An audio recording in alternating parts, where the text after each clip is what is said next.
Guys, sa hirap ng buhay ngayon at sa hirap kumita ng pera, ay dapat maging wise tayo sa pag-handle ng ating pinaghirapan or ng ating kinita.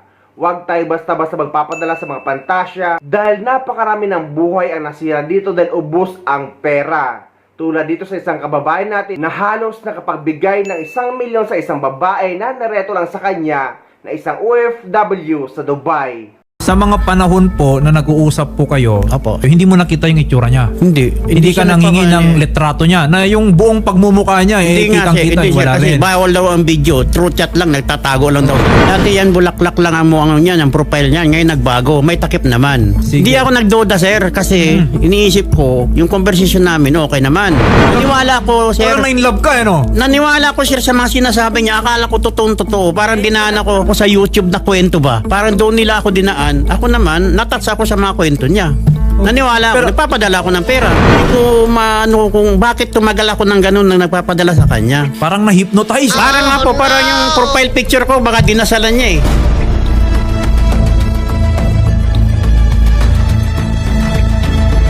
Sir, paano po ba ninyo kasi nakilala si Honey? Nirito lang po siya sa akin ng yung dating kasambahay ko na si Lochi Manubag. Okay. Kasamaan din niya yan sa ibang bansa, naging dates din. So, etong si Honey, sir, ay Pilipino. Pilipino po. Okay, na nasa ibang bansa. Saang bansa? Ito po, sa Dubai. Doon sila nagkakilala nung kasambahay ko. Ngayon, nung nagchat-chat na kami nitong si Mia, ang FB name niya ay nasa Singapore na raw siya. Ito. Parang maganda nga yung profile picture nitong si Mea.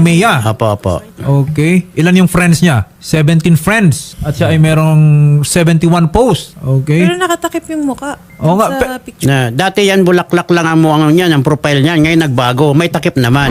Nakausap niyo ba to? Hindi, sir, sa chat lang. Isang beses lang kami nag-miss ko, nag-video, pero hindi siya nagpakita ng muka. Nung nandoon pa raw siya sa amo niya, ang sabi, bawal siya mag-video call. Pwede video lang, pero hindi yung muka. Kasi naka-CCTV daw siya. Hindi ka nagduda? Hindi rin ako nagduda kasi nirito nga rin siya sa akin ng naging kasambahay ko rin eh. Baka siya rin kausap mo, yung kasambahay mo. Hindi, nandoon pa siya yung kasambahay ko sa akin. Hindi, Nirito pero niya. ganito sir ha. Kasi una po sila, no? Siyempre, hindi naman, nangyayari naman yan na nagreto yung kakilala po ninyo. Eto, at marami na rin namang naging successful ang love life nagsimula sa social media. Opo, totoo yun. Oo.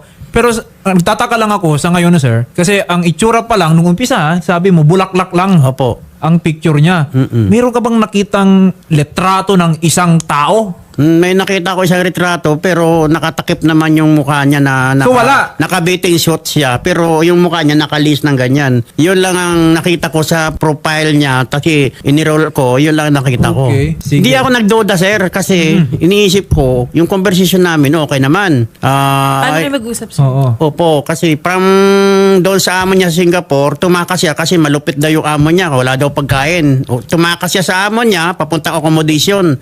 Doon na ako nagpapadala ng pera, doon na sa accommodation na siya. Kasi wala daw pagkain doon sa accommodation. Okay. Sabi ko, mag-video call ka para makita ko yung mga kasamaan mo dyan kung ano ba itsura nyo. Bawal din daw kasi mahigpit yung mayordoma doon na Pinay din daw. Ang mga panahon po na nag-uusap po kayo, Opo, sa chat. sabi mo ninyo, may mga times naman na nag-video call kayo, hindi mo nakita yung itsura niya. Hindi ka siya nanghingi ng nagpapa- litrato niya na yung buong pagmumukha niya Hindi nga siya, kitang-kita, hindi siya wala kasi rin. bawal daw ang video. True chat lang, nagtatago lang daw sila sa Pero CR. etong kasambahay na to, no, yung nagreto po sa inyo nitong si Mea, Hindi. meron bang pinakita sa iyo na litrato nitong inireto sa inyo? Opo, may pinakita naman yung retrato yung nagreto sa akin. May picture naman siyang pinakita. Yung picture niya na Ito. yan. Oo. Ayan. Pero yung diyan na yan, Siya si Mea. Mia lang sa FB. Sa Gcash niya, IREL. Tapos may number na ginagamit. Yung number na ginagamit niya. Okay. Tapos hindi ko matawagan yung number niya. Nung nireto sa inyo, nahanap mo yung social media niya, niligawan mo na doon. Parang ganun nga po. Kasi mag-isa lang ako sa bahay. Matagal na akong hiwalay. Naghanap ako ng siyempre na makakasama sa buhay. Naging kayo. Sa FB lang, naging kami. Okay. Naging kami lang sa FB. Ngayon, ano po itong nababalitaan ko na umabot na daw sa milyon Totoo po yan. ang naipadala po ninyo? Kasi po, from June 3 halos araw-araw nagpapadala po ako ng pera. Magkano? Minsan lumalagpas pa sa 1,000, 1,000, 3,000. Depende ko kasi halos nasimot ako doon eh. Nagkautang-utang pa ako. Pati yung business kong barbershop, nakapag-utang pa ako sa Bombay. Sa hinayupak na na babae na yan. Naniwala ko, sir. Parang na-in-love ka, ano? Naniwala ko, sir, sa mga sinasabi niya. Akala ko totoo. Parang dinana ko sa YouTube na kwento ba. Ayun, naririnig ko sa minsan nakikita ko, parang doon nila ako dinaan. Ako naman, natats ako sa mga kwento niya. Naniwala ako, nagpapadala ako ng pera. Ako naman, mawain, nagpapadala ako ng pera. Sabi niya, gutom na ako. Nagkataon pa na hospital siya, nagka-ulcer, nagpagamot. Ako pa nagpapadala ng panggamot, linggo-linggo, ubos na yung isang stab. Asa marami siyang, para matats ako, maawa ako, padala ako ng pera sa kanya. Okay, so talagang napamahal po kayo dito sa Bulaklak na to. Oo nga, pamahal na katangahan ko rin siguro, sir. Well, galing na sa bibig po ninyo yan. Oo po. Okay. Parang ganun na, pero hindi ko maano kung bakit tumagal ako ng ganun nang nagpapadala sa kanya. Kasi Parang na-hypnotize itong si... parang nga po, parang yung profile picture ko, baka dinasalan niya eh. May alahas sir, eh. pa po, attorney. Abi, alahas pa! Pati alahas na ibinibinta ng kasama niya doon na na-stranded, binibenta, nagpapadala pa ako ng pera, humabot ng 200 plus siguro, sir. Yung alahas, hindi nakarating sa inyo, malamang. Hindi, pinakita lang niya sa akin sa kamay, sa picture lang. Ito ito han yung alahas ni Nisa. Yung Nisa na nagbibitan ng alahas sa kanya, na may jowa daw na Chinese, na may tindahan ng alahas. So, sige, bilhin mo yan para pagdating dito, ibebenta natin, may kita tayo. Sabi niya, o sige, tama-tama ito han. Sabi niya, sige, bilhin mo, padala ka na lang. Sabi ko, hindi ko mapadala ng buo yan kasi ang Gcash mo, 100k lang ang capacity. Hati-hatiin na lang natin yan. Okay, 20k, okay. 30k. Ganon ang pinapadala kong pera sa kanya. Alright. Naging ganyan pala yung mga usapan at arrangement ninyo. So may plano po talaga or pinapangako sa inyo na uuwi sa inyo. Uuwi sa akin. Sabi niya, basta pag uwi ko dyan, tutulungan kita sa negosyo mo, kahit diyan ka lang sa bahay, kasi marunong naman ako magmotor. Ako nang bahala dyan. Pag-aralan ko yan para paisi-isi ka na lang. Ako na lang bahala dyan. Parang bang iniinggan niyo ako. Alam ba nitong si Luchi Manubag na nagpapadala po kayo ng pera? Alam Si Luchi niya. Manubag is yung nagreto. Alam niya na nagpapadala ko, pero nung umalis niya sa akin sa bahay, hindi niya na alam na ang ginagawa ko na nagpapadala ba sa kanya. Ay, Kinabihan niya na ako. Kuya, Okay. blinak ako ni Mia. Delikado yan, huwag ka na magpadala yan. Baka ma-scam ka. Hindi ako niniwala. sino Parang nagsabi nun? si Lochi. Yung Siya rin, O, yung siya rin nagreto. Huwag ka naman, baka mamaya nandito sa Pilipinas siya, niluluko ka lang. Ako naman, parang hindi naniwala na sinasabi niya. Kaya sabi ko, sige pa rin. Ma'am Luchi, kayo daw po pala yung nagreto kay Sir Renato Astaño dito kay Mea. Yes po, attorney. Eto ha, kanina kasi mayroong pinakitang letrato itong si Sir Renato na ito daw di umano yung si Mea.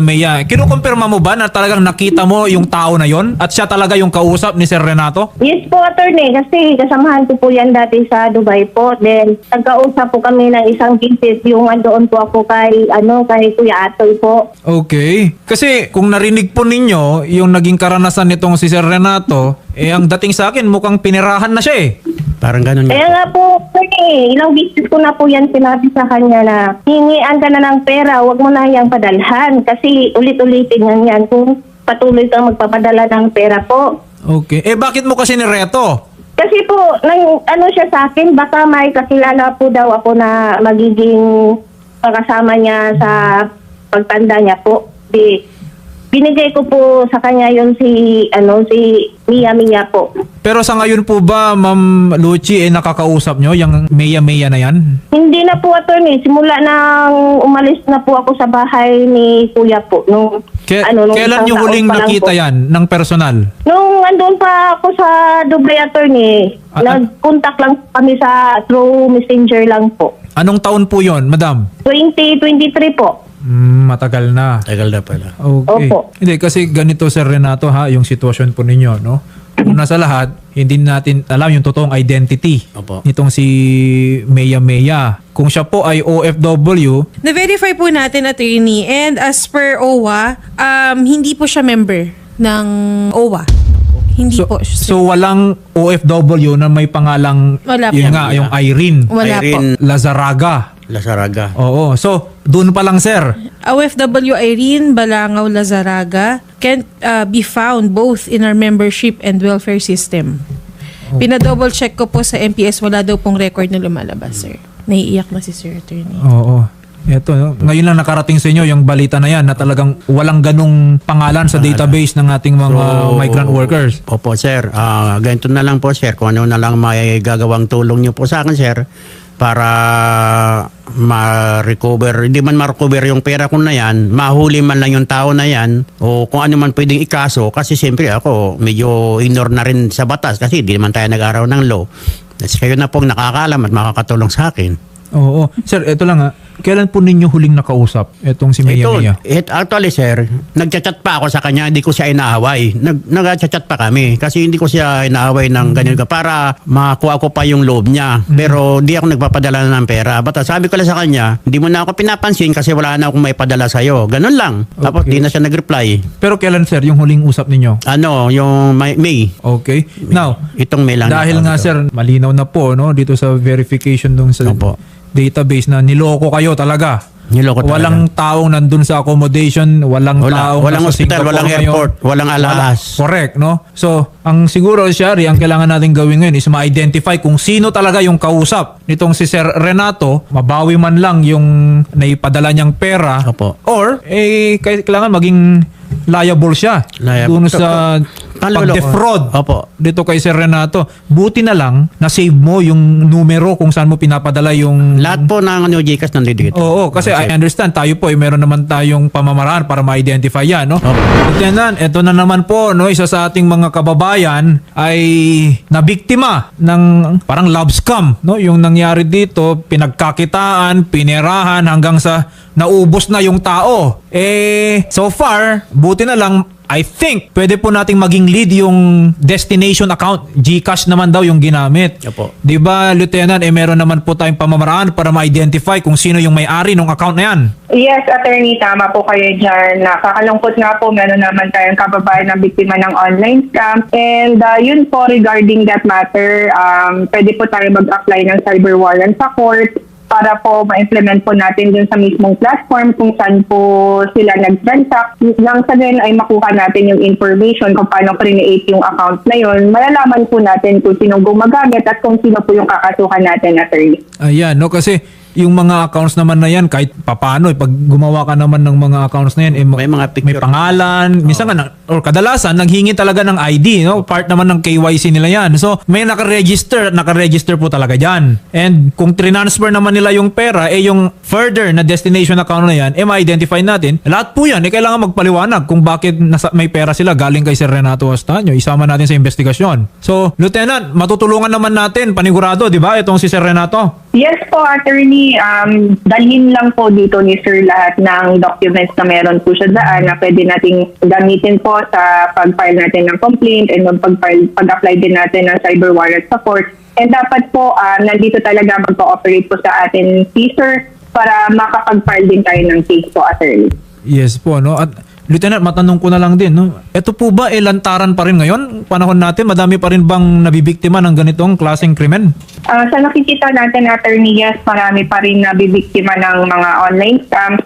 And yun nga po, nakita natin, maraming tayong kababayan talaga na gumagamit ng social media. And ito din po yung ginagamit na tools or means ng mga cyber criminals or mga scammers para makapangloko ng kapwa. And yun po, kadalasan talaga, sorry po sir, sa victim po natin, sa complainant, yan talaga yung lagi nilang target, yung mga naghahanap ng partners, naghahanap po ng makakasama sa buhay, and yun po, hanggang sa may ibibigay kayong pera, talagang hindi po nila kayo tatantanan hanggang maubos na po yung pera ninyo.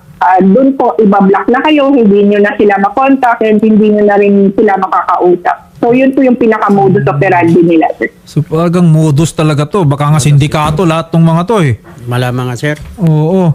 Sige po ha. Lieutenant, maraming salamat po dito po sa pagsagot sa tawag namin at dun pa po sa tulong na maihatid natin kay Sir Renato Astaño para mahabol naman natin itong mga nanloloko pa sa mga kababayan natin. Yes, attorney, bukas po ang Anti-Cybercrime Group 24/7 para tulungan po ang mga kababayan nating nabibiktima ng scams, and open din po yung opisina natin sa inyo pong programa. Ma'am Lucy, yung dun po sa picture ni Mia Mia, confirm, sa saan po ito galing? Yung picture ni Mia Mia? Sa kanya galing yun eh. Siya nag ano. Galing kay, po, galing kay ma'am. Luchi. Saan mo nakuha yun, Ma'am Opo. Luchi? Nanghingi po din ako sa kasamahan ko doon sa Dubai, ma'am, na picture niya. Tapos may picture po kami dalawa.